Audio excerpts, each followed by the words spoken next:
El alquimista. Los secretos del inmortal Nicholas Flamel de Michael Scott. Novela de realismo mágico en 41 capítulos. Capítulo 41. Epílogo. Notas del autor.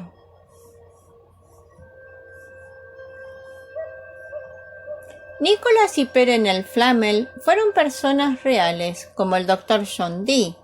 De hecho, todos los personajes que aparecen en El alquimista, a excepción de los mellizos, están basados en personajes históricos reales o seres mitológicos.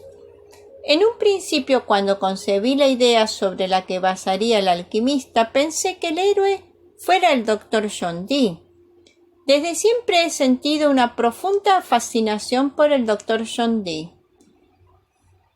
En la era isabelina, la era de los hombres extraordinarios, él fue excepcional. Fue uno de los hombres más brillantes de su época y todos los detalles de su vida que se relatan en El alquimista son verídicos. Era un alquimista, un metafísico, un matemático, geógrafo, un astrónomo y un astrólogo. Escogió la fecha para la coronación de la reina Isabel I y cuando formó parte de su red de espías, firmaba todos sus mensajes con el código 007. Los dos ceros corresponden a los ojos de la reina y el símbolo que se parece a un 7 en el sello personal de Dee. Hay pruebas que sugieren que cuando Shakespeare creó el personaje de Próspero en La Tempestad, lo basó en el mismísimo Dee. La saga de libros basada en un alquimista como protagonista siempre me ha rondado por la cabeza y durante muchos años he estado tomando notas en pilas de libretas. Leyendo mis notas, lo más sensato y natural hubiera sido que la serie se basara en el Dr. John Dee. Pese a que escribía otros libros, siempre me venía a la mente la idea y añadía más material.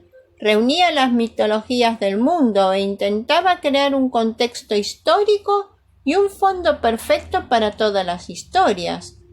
Continué mi investigación y visité algunos lugares para revistar y fotografiar cada ubicación que utilizaría en la saga.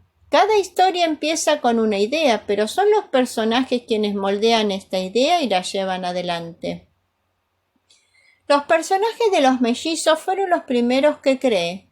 Mi historia siempre giraba alrededor de un hermano y una hermana, ya que en términos mitológicos los mellizos son especiales. Casi todas las razas y mitologías tienen una leyenda cuyos protagonistas son dos mellizos. Mientras mi historia progresaba, los personajes secundarios como Skatach, Morrigan y más tarde Hécate y la bruja de Endor fueron apareciendo. Pero de alguna manera continuaba sin tener un héroe, el mentor, el profesor para los mellizos. El Dr. John Dee, a pesar de ser un personaje maravilloso, no era el personaje adecuado para ese papel. Entonces un día, a finales del otoño de 2006, viajé hasta París por un asunto de trabajo. Resulta un tanto difícil perderse en París mientras sepas dónde está el río Sena. Además, desde cualquier parte puedes avistar algún punto de referencia como la Torre Eiffel, el Sacré-Cœur o Notre Dame. Pero no me preguntéis cómo, pero me perdí. Había visitado la Catedral de Notre Dame por la mañana, había cruzado el Sena por el puente d'Accord y me dirigí hacia el centro Pompidou cuando en algún punto entre el Boulevard Sebastopol y la Rue Bonnevard me perdí. No estaba del todo perdido, vagamente sabía dónde estaba, pero empezaba a anochecer, así que salí de la Rue Bouvard y me adentré en una angosta calle llamada la Rue du Monterrey y descubrí que estaba ante un cartel en el que se leía Auberge Nicholas Flamel, albergue Nicholas Flamel, y justo enfrente del edificio había un pequeño poste en el que se explicaba que la casa donde Flamel y su esposa vivieron antaño databa de 1407, lo que significaba que ésta Debía de ser una de las casas más antiguas de París.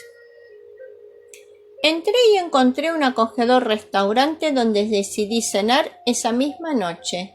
Fue una experiencia un tanto extraña la de cenar en la misma habitación donde el legendario Nicolas Flamel había vivido y trabajado. Las vigas de madera del techo parecían ser las originales, lo que significaban que eran las mismas vigas que Nicolas Flamel había visto tiempo atrás. En el suelo bajo mis pies, Nicolas y Perenelle debían de almacenar la comida y el vino, y el dormitorio debía de ser la diminuta habitación que quedaba sobre mi cabeza. Por ese entonces yo conocí algunos detalles de la vida del célebre Nicolas Flamel.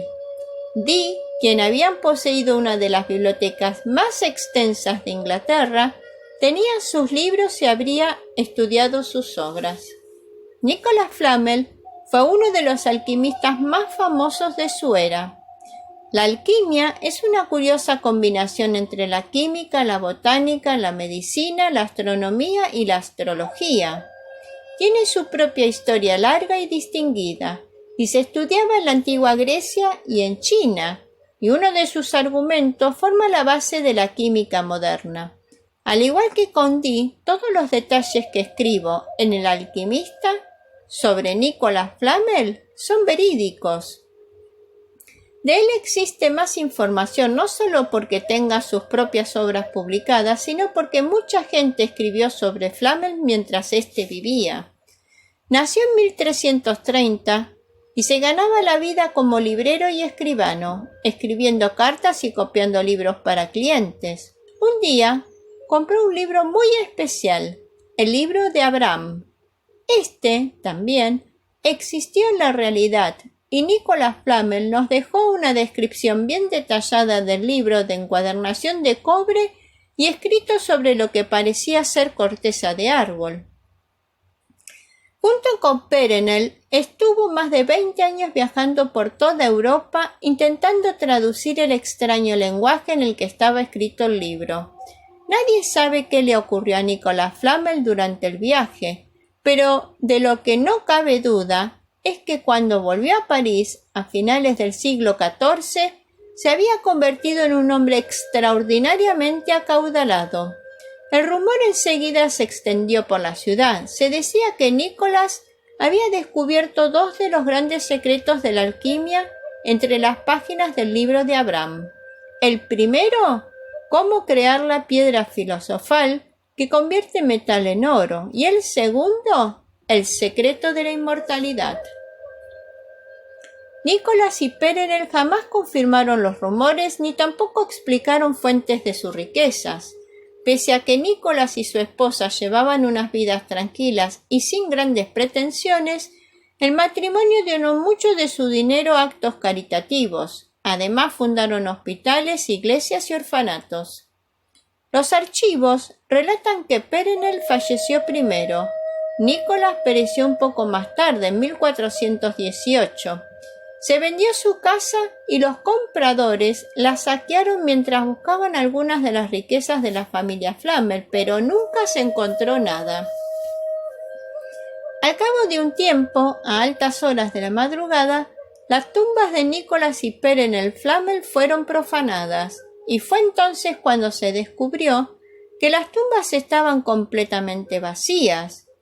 ¿Habían sido enterrados en tumbas secretas o puede que jamás hubieran perecido? París comentaba los variopintos rumores y la leyenda de la inmortal familia Flamel comenzó a cobrar forma de inmediato. Durante los siguientes años, muchas personas aseguraban haber avistado los Flamel por toda Europa. Cuando salí del Auberge Nicolas Flamel esa noche, volví la vista atrás para contemplar la casa. 6 siglos antes, uno de los alquimistas más famosos del mundo había vivido y trabajado ahí, un hombre dedicado a la ciencia que había conseguido y entregado una inmensa fortuna y cuya casa estaba conservada gracias a la gente de París. Y es precisamente el pueblo parisino quien conserva vivos en su memoria a los Flamel, gracias a la calle que llevan el nombre de Nicolas y el de su esposa. Ruth Nicolas Flamel y Ruth Perenel en el Arrondissement número 4. Un inmortal. Y en ese momento supe que el mentor de los mellizos no era Dee. Las enseñanzas de Sophie y Josh vendrían dadas por Nicholas y Perenel. Mientras permanecía en el exterior del hogar de Nicholas y Perenel aquella tarde de otoño, todas las piezas del libro empezaron a encajar, y en ese preciso instante los secretos del inmortal Nicolas Flamel tomaron forma. Fin del primer libro. Fifi la Cuentacuentos agradece tu escucha. Anhela que esta magnífica novela haya sido de tu agrado. Te invita a suscribirse a su canal para que cada domingo de sus estrenos puedas disfrutar.